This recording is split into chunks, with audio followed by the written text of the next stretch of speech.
What's up, guys? Welcome back to Rosie Wrestling. My name is Saif. And I'm Massa. And today it's the long-awaited WrestleMania 34 preview. We're just going to go through the matches, talk about the different builds to every single match, and talk about who will probably win at the grandest stage of them all. Obviously, WrestleMania is going to be this Sunday. It's going to be a long show. So let's just get right. Let's not waste any time. Let's just go right into this. But before that, the structure that we're going to do this video is we're going to start with the match that we think is going to go on first. So we're first going to start with the pre-show, and then the last match is what we think would be the main event. Yeah, so the pre-show matches have already been determined. So obviously we're going to start off with those. So let's start off with the Andre the Giant Memorial Battle Royal. Now, this is on the pre-show.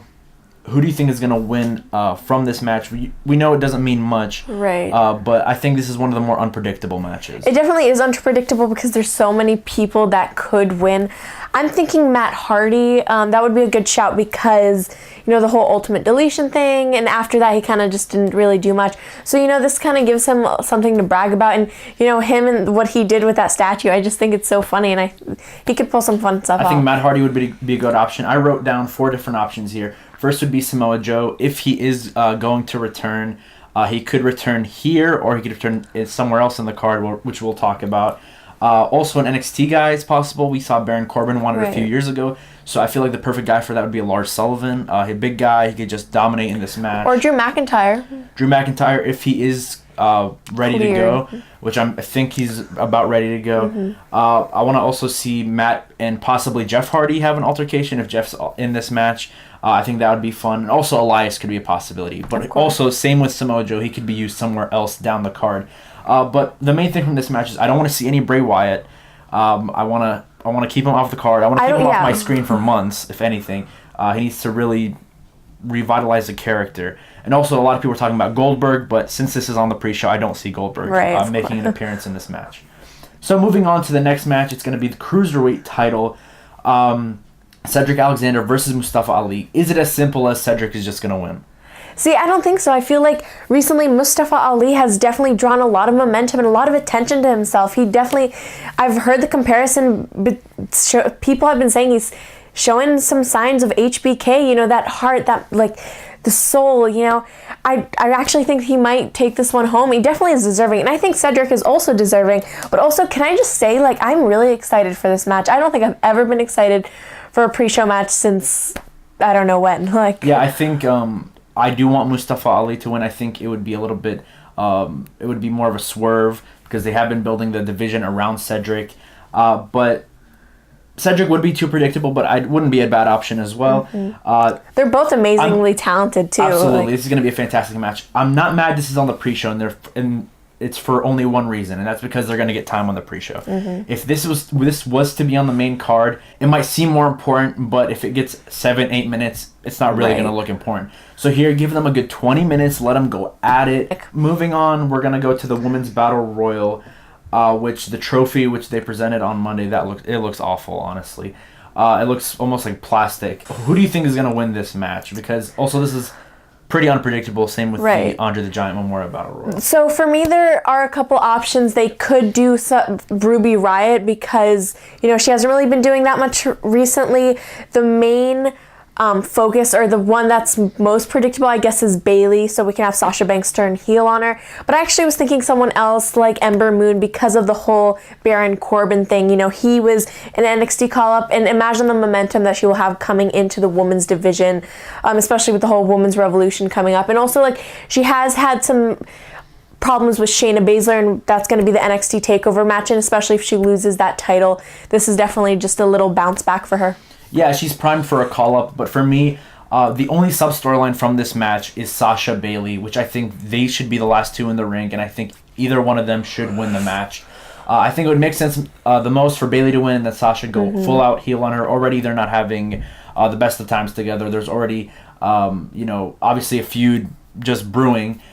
So that could be a big match down the line. But I do think it makes most sense to have one of those two ladies win the first ever Women's Battle Royal. So next, moving on to the main card, we put a lot of thought into this, and I think we both agreed that the opening to the show should be the Intercontinental title match. It's just a hot opener, And for me, one of the matches I'm most excited for. Yeah, and also you know that these three guys are going to put on an amazing match. Hopefully they don't screw it up, or WWE doesn't screw it up. But also, I think it's really important to have an amazing main event, but also having a hot finish or a hot start. Having something that's very interesting and intriguing right away definitely kind of sets the stage for the rest of the show.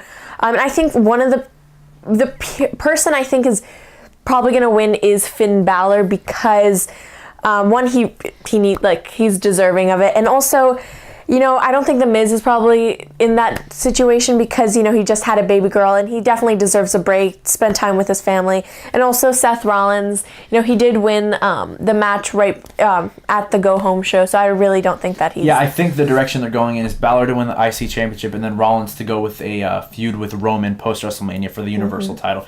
So I think Balor would be a great option. The build to this match has been so underrated, honestly. Right. Not enough people are talking about it.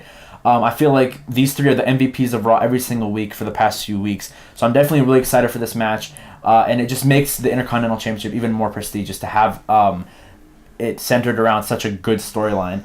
But moving on, our second match, we decided to go with one of the big matches. We felt that there were 6 marquee matches. And one of those was Kevin Owens and Sami Zayn going against Shane McMahon and Daniel Bryan. It's going to be Daniel Bryan. Right. There's no way that he's going to... come to WrestleMania and lose. You know, he's finally been cleared, and if he loses, I think the whole arena will. Yeah, I'm like obviously really excited to see him back in the ring again. It's been years, and obviously he deserves it. But obviously, if Sami Zayn and Kevin Owens lose, then they are not allowed back on SmackDown, so it's inevitable that they'll just be on Raw. So there is like a superstar shakeup soon, so I'm guessing they'll go back to Raw, and they've kind of been flip-flopping ever since the brand split. But yes, this should be a pretty decent match, but we're just excited to see Bryan. Right, of course. Moving on to the United States Championship match, a Fatal 4-Way. I thought this match was going to be on the pre-show, but Rusev, then they added Rusev, so now I feel like it needs that main show attraction. It's going to be Jinder Mahal, Randy Orton, Bobby Roode, and Rusev. Who's going to win this match? I think it's going to be Jinder. I think, you know, he deserves it, and it just makes sense because, you know, he's the foreign heel holding the U.S. Championship. Like, it just makes sense. And also, you know, you were talking about Rusev, how he's a good option.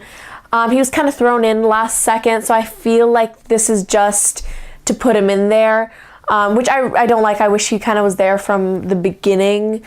Can you explain why you want Rusev? Yeah, I feel like Rusev here, you got to reward him. You got to strike when the iron's hot because he's been so over the past few months, and they really haven't done anything with him. Honestly, I felt like him and Aiden should have won the tag titles back in at the Clash of Champions pay-per-view, but they missed that opportunity here. I feel like it's the best option to make him win the U.S. title, and it's been a very weak build. I feel like Jinder's the only saving grace from this build. But adding Rusev, I think that really saved it. And having him win it, I think, with 70,000 plus erupting, chanting Rusev Day, right. I think it would make for a very good, feel-good WrestleMania moment. And WrestleMania does land on Rusev Day, so like... Oh, yeah, so he's got that going for him.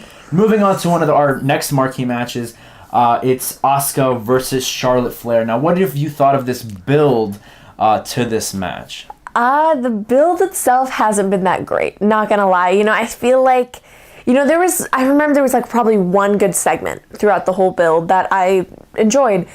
This is, again, could be one of the greatest female WrestleMania match of all time. But just, I'm excited for it because the match kind of builds itself.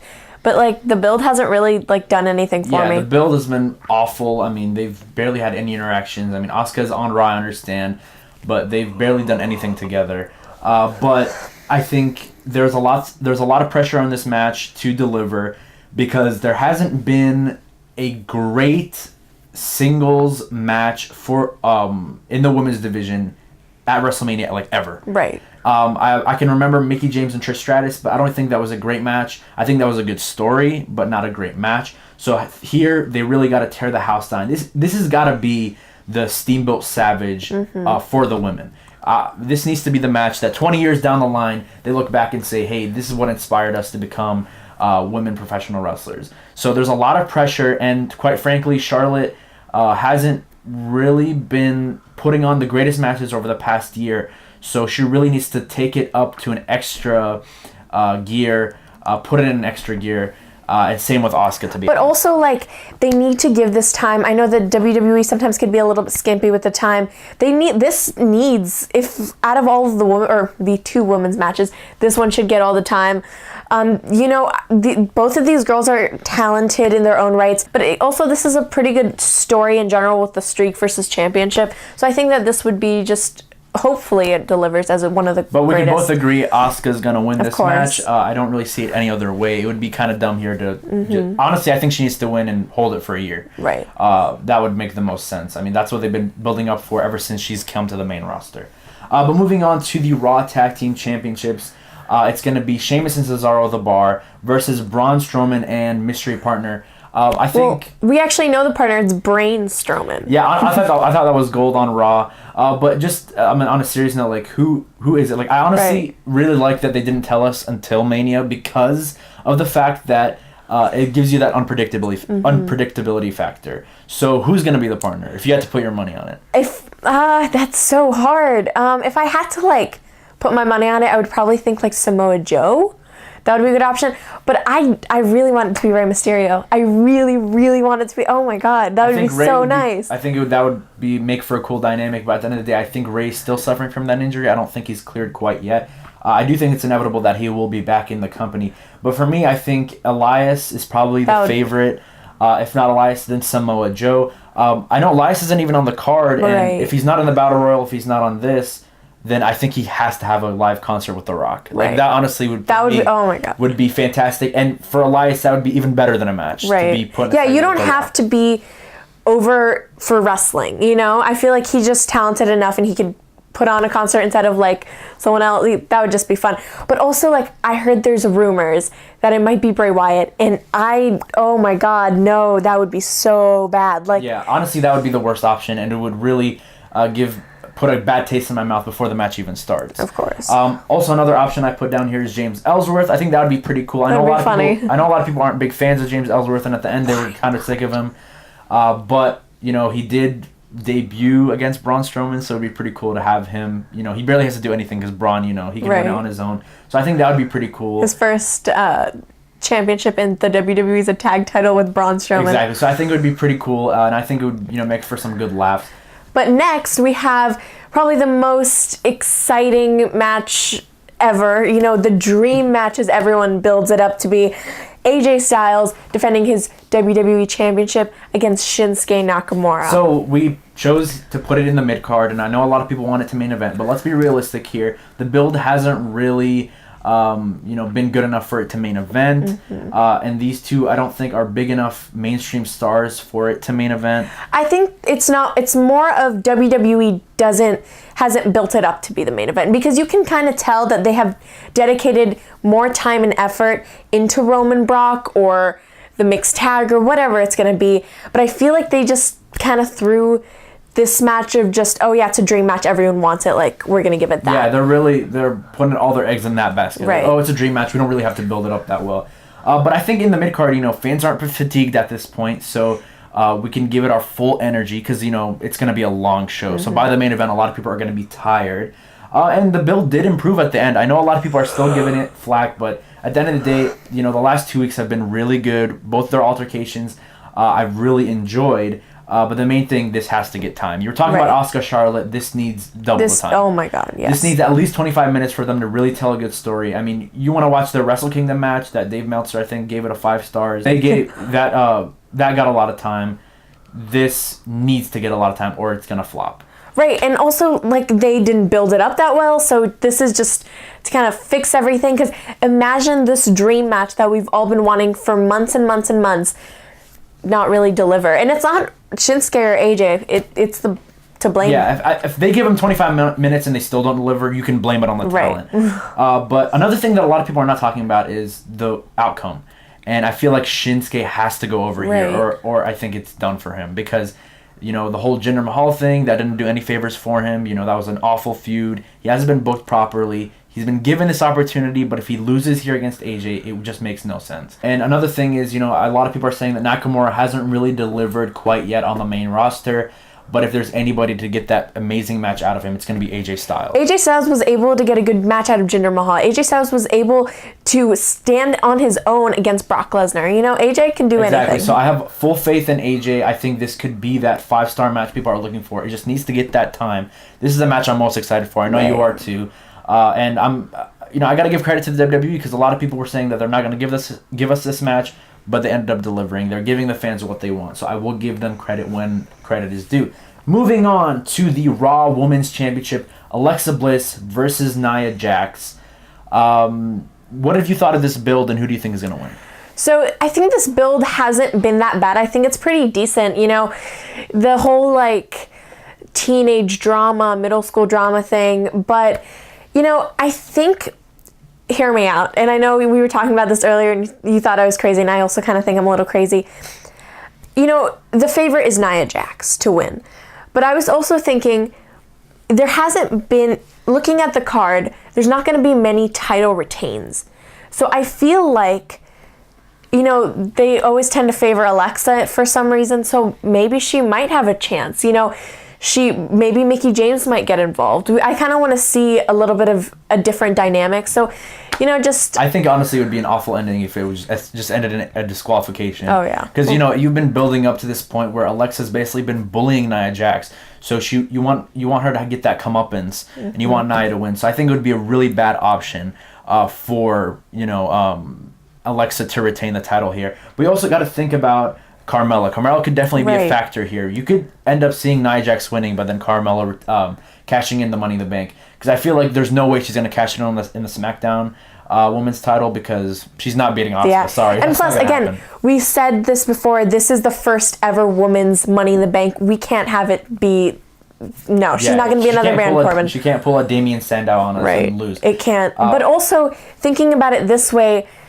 Are they going to pull like a Seth Rollins, how he did it at WrestleMania 31? It's possible. But also she's the longest Money in the Bank holder of all time at this point. Yeah, so they held on for too long. It's definitely almost time. If it's not going to be at Mania, it's going to be soon. Another thing I was thinking about, obviously this is not going to be a classic. No one's expecting it to be.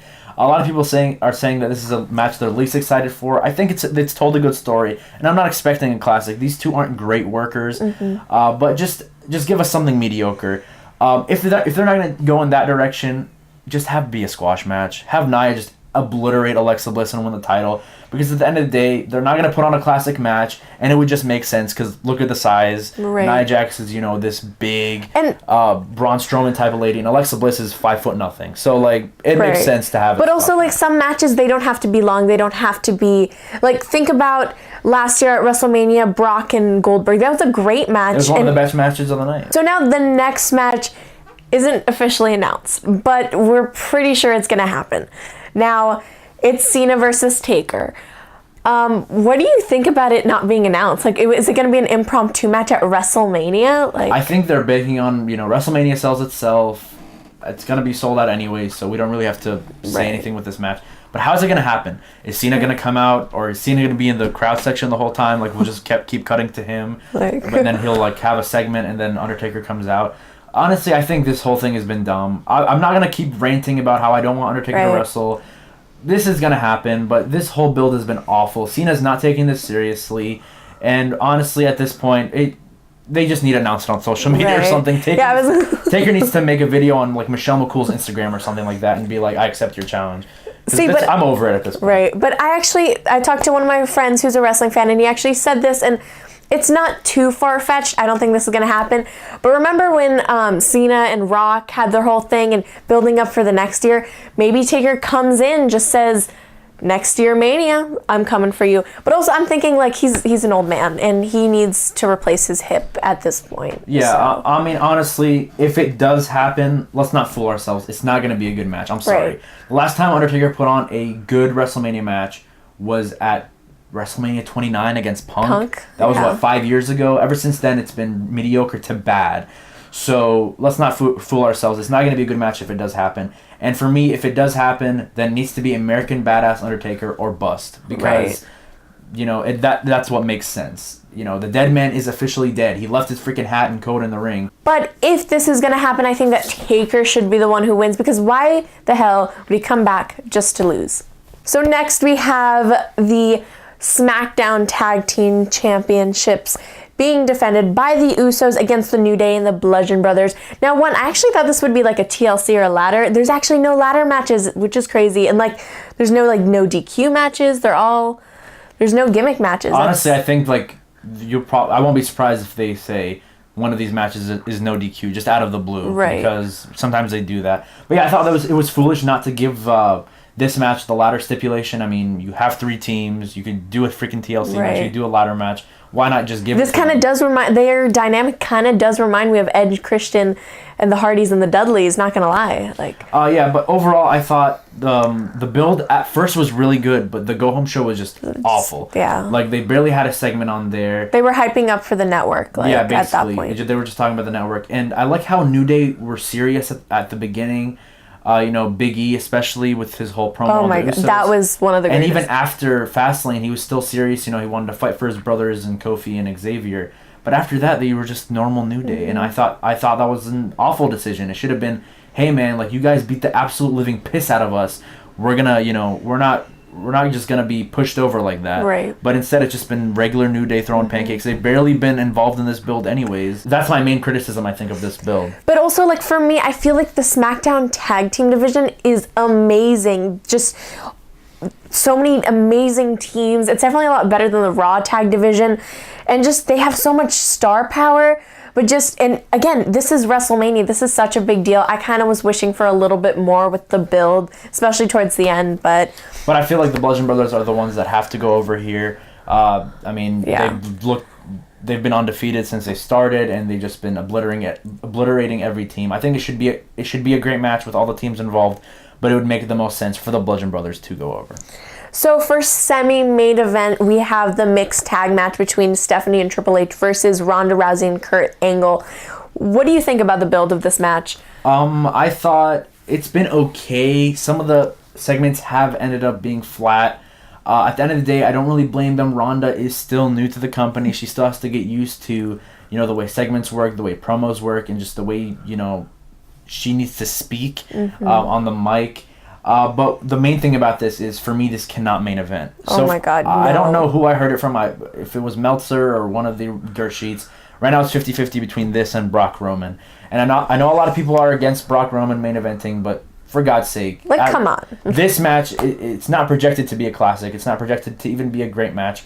The ceiling is very low for this match. It cannot main event. If it does main event, then it's just literally showing Triple H and Stephanie, really... Putting their egos. Exactly. Putting their egos above, basically, this is 4 part-timers at the end of the day. I know Ronda might be a full-timer or whatever, but at the end of the day, it's Triple H and Kurt Angle who are, pushing 50. Right. Stephanie McMahon, who's never actually wrestled at WrestleMania, and Ronda Rousey, who's never wrestled, period.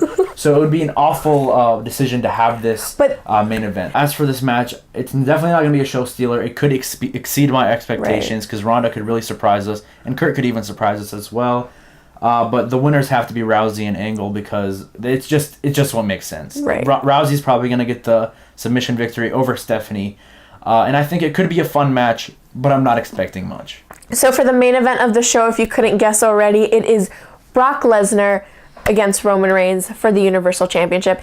Now this has to be Roman. We already established that it's gonna be Roman. Let's not overthink this here. People are saying, oh well, Paul Heyman could do this, and Roman could end up being heel at the end. Let's not overthink this. Roman is gonna win clean, and honestly, that's the way it should be.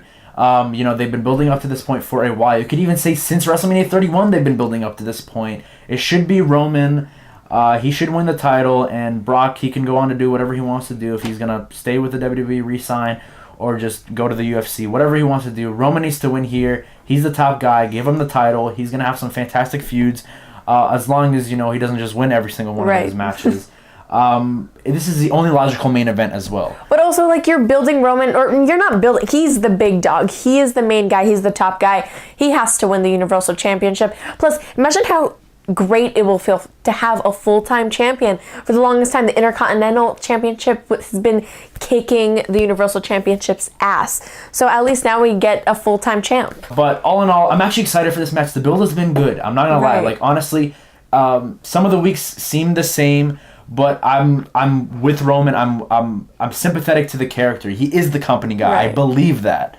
I actually like pun intended. I actually like. Oh, I love that. I actually like Roman. I don't hate Roman Reigns, and sue me, but I think he's definitely improved. The only criticism I have is Roman shouldn't be main eventing so many WrestleManias in a row. But at the end of the day, who else is going to main event though? Yeah, at the end of the day, who's going to main event? And Vince is the one making the decisions. Right. So if next year, I think it should be somebody else, unless they have The Rock Roman, which that needs to main event. But maybe the year after that, no, just put The Rock on the pre-show. Just try that. Put him in the Battle Royal. Anyways, guys, that's it for the WrestleMania. Well, actually, first, I'm excited for WrestleMania. You're excited for WrestleMania. I'm really excited. I'm really excited. I'm looking forward to it, and the thing I'm most excited about is the fact that there's so many marquee matches. And there hasn't been a WrestleMania with so many marquee matches for over a decade. Right. So this could deliver. I'm not gonna get ahead of myself and say this could be the best WrestleMania of all time. But hey, if it's anything like Wrestle Kingdom, I'll be definitely very happy. But also, you have to understand this is my first ever WrestleMania as a fan. I'm excited. I'm over the moon. Like, the days come closer, and I'm just extremely excited to see what they're able to pull off. Well, hopefully it is, but tell us what your predictions are in the comment section below. Don't forget to like, share, and subscribe to Rosie Wrestling, and we'll see you guys in the next video. Bye!